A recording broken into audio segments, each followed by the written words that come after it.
Pemirsa, Komisi Pemberantasan Korupsi KPK mendalami dugaan bahwa sebagian besar anggota Komisi 11 DPR RI menerima dana Corporate Social Responsibility atau CSR dari Bank Indonesia. Informasi bermula dari pengakuan anggota DPR Satori yang ditetapkan sebagai tersangka dalam penyelewengan dana CSR. Bersama saya, Angelica Devagam, Anda menyaksikan Sindo Sore. Kita awali informasi sore hari ini, pasca longsor di TPA Galuga, Wali Kota Bogor Dedi Rahim mengunjungi rumah duka korban jiwa insiden tersebut. Dedi berjanji pihaknya akan mengevaluasi pengelolaan TPA Galuga guna menghindari kejadian serupa. Tangis keluarga Agus Haris Mulyana pecah saat Wali Kota Bogor mendatangi rumah duka di Kampung Rangga Mekar, Kota Bogor, Jawa Barat. Agus Haris tewas usai tertimbun gunungan sampah di TPA Galuga, Kabupaten Bogor. Agus merupakan operator alat berat Dinas Lingkungan Hidup Kota Bogor dan menjadi tulang punggung keluarga.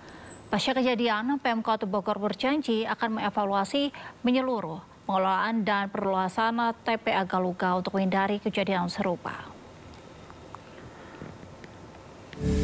Akan melihat lebih lanjut apakah situasi keamanan lingkungan kerja di sekitaran Galuga ini masih bisa kita lanjutkan atau kita bergeser ke lokasi yang lain.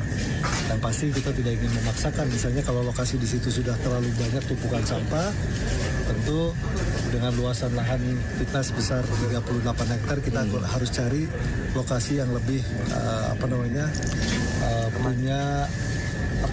tingkat keamanan yang. Agus Haris Mulyana, seorang operator alat berat, tewas tertimbun longsoran sampah di tempat pembuangan akhir TPA Galuga Bogor, Jawa Barat pada Senin kemarin. Alat berat yang dikemudikannya amblas dan tertimbun longsoran sampah.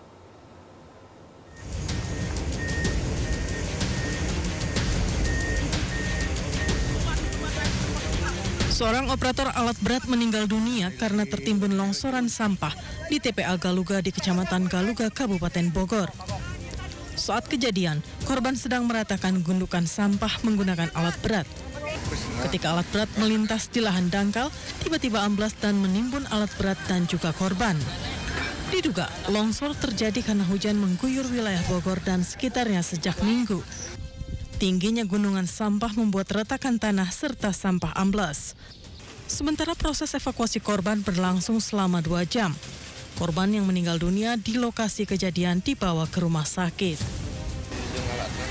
Pihak desa setempat menyerahkan kejadian ini kepada pihak kepolisian dan instansi terkait. Dari Bogor, Jawa Barat, Wildan Hidayat, iNews melaporkan.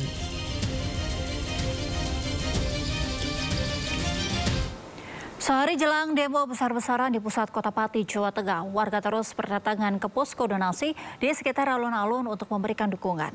Sejumlah warga Pati terus berdatangan ke posko donasi untuk memberikan dukungan bagi para relawan jelang aksi demo besar-besaran Rabu besok.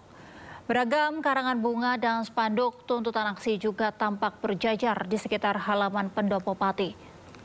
Masa berjanji akan memenuhi Kota Pati untuk menyuarakan tuntutan mereka. Masa menuntut Bupati Pati Sudewo dipecat dari jabatannya imbas sempat menaikkan PBB hingga 250%.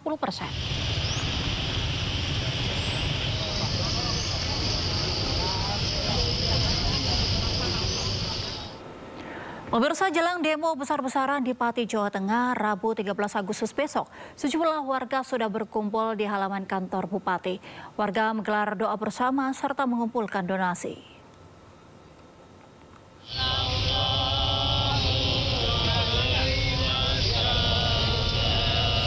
Di tengah hujan deras, ratusan warga Pati berkumpul di alun-alun dan halaman kantor Bupati untuk memprotes tindakan Bupati Sudewo yang dinilai arogan. Hujan deras yang mengguyur pun membuat donasi yang terkumpul basah kuyup. Warga berupaya mengamankan barang-barang donasi dengan plastik, terpal maupun spanduk. Meski di tengah guyuran hujan, warga tetap bertahan di depan posko donasi bersalawat untuk menuntut Bupati Sudewo turun dari jabatannya. Sebagian warga lainnya bahkan melakukan ritual khusus sebelum gelaran aksi 13 Agustus mendatang. Sementara itu, gerakan masyarakat menanggapi kenaikan PBB P2 terus bergulir walaupun Bupati telah membatalkan kebijakan tersebut. Warga terus melakukan aksi damai di depan pendopo Bupati. Bahkan beragam aspirasi warga mengerucut pada pemakzulan Bupati. Menanggapi isu pemakzulan dirinya, Sudewo mengimbau agar warga tidak terprovokasi akan isu yang sedang berhembus. Dirinya juga sudah meminta maaf terkait kenaikan PBB dan juga kebijakan 5 hari sekolah yang akhirnya telah dibatalkan. Meski demikian, warga Pati terus memberikan donasi beragam kebutuhan untuk aksi demonstrasi 13 Agustus mendatang. Dari Pati, Jawa Tengah, Lazarus Andi, iNews melaporkan. Pemirsa, jelang demo besar-besaran di Pati besok, sejumlah warga berkumpul di halaman kantor Bupati. Warga menggelar doa bersama dan mengumpulkan donasi.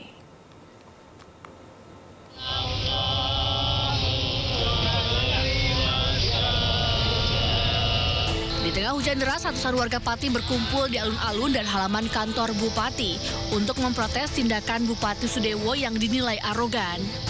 Hujan deras yang mengguyur pun membuat donasi yang terkumpul basah kuyup. Warga berupaya mengamankan barang-barang donasi dengan plastik, terpal maupun spanduk. Meski di tengah guyuran hujan, warga tetap bertahan di depan posko donasi bersalawat untuk menuntut Bupati Sudewo turun dari jabatannya. Sebagian warga lainnya bahkan melakukan ritual khusus sebelum gelaran aksi 13 Agustus mendatang. Sementara itu, gerakan masyarakat menanggapi kenaikan PBB P2 terus bergulir walaupun Bupati telah membatalkan kebijakan tersebut. Warga terus melakukan aksi damai di depan pendopo Bupati. Bahkan beragam aspirasi warga mengerucut pada pemakzulan Bupati. Menanggapi isu pemakzulan dirinya, Sudewo mengimbau agar warga tidak terprovokasi akan isu yang sedang berhembus. Dirinya juga sudah meminta maaf terkait kenaikan PBB dan juga kebijakan 5 hari sekolah yang akhirnya telah dibatalkan. Masyarakat Pati saya minta itu tetap tenang, ya, ikut menjaga Kabupaten Pati ini supaya suasananya kondusif. Karena Kabupaten Pati itu milik semua warga Kabupaten Pati, tidak milik segelintir orang yang keras-keras. Menjaga situasi kondusif, dan saya terpilih ini konstitusional, terpilih secara demokratis. Ya kan, nggak ada kecurangan apapun. Kok mau digulingkan oleh segelintir orang? Meski demikian, warga Pati terus memberikan donasi beragam kebutuhan untuk aksi demonstrasi 13 Agustus mendatang. Dari Pati, Jawa Tengah, Lazarus Andi, iNews melaporkan. Sebelumnya, Bupati Pati Sudewo akhirnya membatalkan kebijakan kenaikan pajak bumi dan bangunan sebesar 250%. Hal itu disampaikan Sudewo di pendopo Pati guna menjaga kondusivitas di Pati.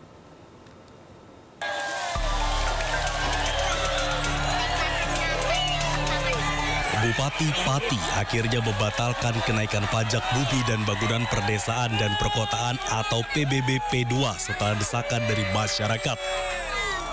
Sudewo yang didampingi Kapolresta Pati dan Dim 0718 Pati dan Kepala Kejaksaan Negeri Pati dalam keterangan persnya mengatakan ia mengambil keputusan tersebut guna menjaga kondusivitas di Pati. Sudewo meminta maaf kepada masyarakat Pati atas kebijakan yang dianggap memberatkan masyarakat. Padahal esensi dari kebijakan tersebut untuk pembangunan dan kesejahteraan rakyat. Saya memutuskan kebijakan kenaikan PBB P2 saya batalkan untuk menciptakan situasi aman dan kondusif dan dalam rangka memperlancar perekonomian dan pembangunan Kabupaten Pati. Saya sampaikan berarti pembayaran pajaknya, PBB P2-nya akan kembali seperti semula, yaitu seperti pada tahun 2024. Meski kenaikan PBB P2 telah dibatalkan, warga Pati tetap akan menggelar aksi demo tanggal 13 Agustus mendatang lantaran kecewa dengan arogansi Bupati, bahkan meminta Bupati untuk diganti. Kita tetap demo lah, tanggal 13 positif demo. Tuntutannya, Pak? Ya, tuntutannya kemarin kan memang untuk menurunkan pajak, kemudian membatalkan pajak yang dikenakan oleh PKL, kemudian kan menuntut supaya pejabat itu tidak bersikap arogan. Sementara salah satu kepala desa yang menyambut baik batalnya kenaikan PBB P2, Joko Waluyo, Kades Kedalungan, berterima kasih karena Bupati mau mendengar aspirasi warga. Kebijaksanaan yang bagus karena masyarakat ini dibutuhkan keamanan, dibutuhkan ketenangan, dan biar melalui keputusan itu Pati tentram. Dengan demikian, tarif pajak bumi dan bangunan PBB P2 akan diberlakukan tarif lama tahun 2024. Sehingga beberapa proyek seperti perbaikan alun-alun Pati dan RSUD Suwondo akan ditunda. Dari Kabupaten Pati, Jawa Tengah, Lazarus Sandi Ayus melaporkan.